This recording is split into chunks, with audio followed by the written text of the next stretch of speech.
disruptions over many days, we finally saw the opposition participate in a debate and discussion over a bill, and that has led to the National Capital Territory Amendment Bill, which is the Delhi ordinance that has now become a bill passed by Lok Sabha. Now it's up to the Rajya Sabha to pass it. Now, during the debate and discussions, there were several points that were raised by the opposition.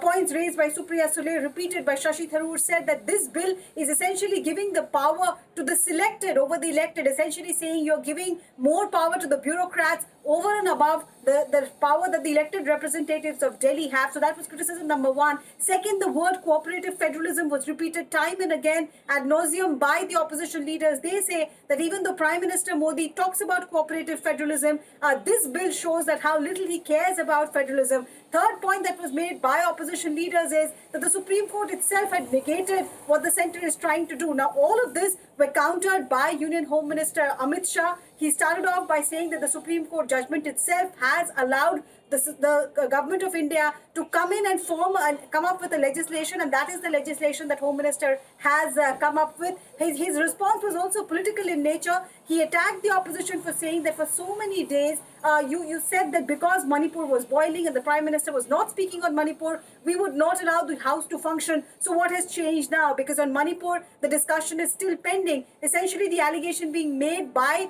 Home Minister Amit Shah is that because Arvind Kejriwal is a part of the India alliance, the opposition, in order to keep that alliance intact, were forced to come and participate in the debate and discussion on this particular bill.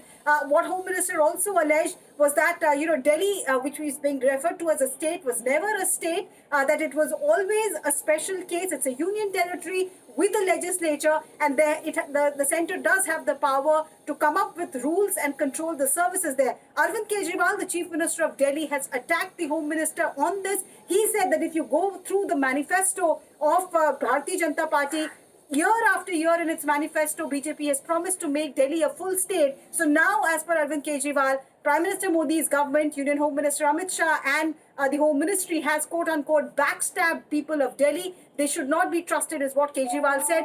Manoj Tiwari of the Bharatiya Janata Party, a Delhi leader, however, has countered, saying that I have been fighting Delhi elections for the last 3 times and I have never seen any such promise being made. So a lot of politics happening over this particular bill. Now it shifts, the entire focus shifts as far as this bill is concerned to Rajya Sabha, where parties like YSRCP, parties like BJD and even TDP are extending support to this particular bill. Interestingly, what we saw in Lok Sabha is that when the YSRCP MP stood up to support the bill, he also said that please ensure that this formula is not replicated in other states, that this is limited to Delhi alone. This was also a fear that the opposition parties had highlighted. What they said was that this is an attempt to really roughshod over states, opposition rule states.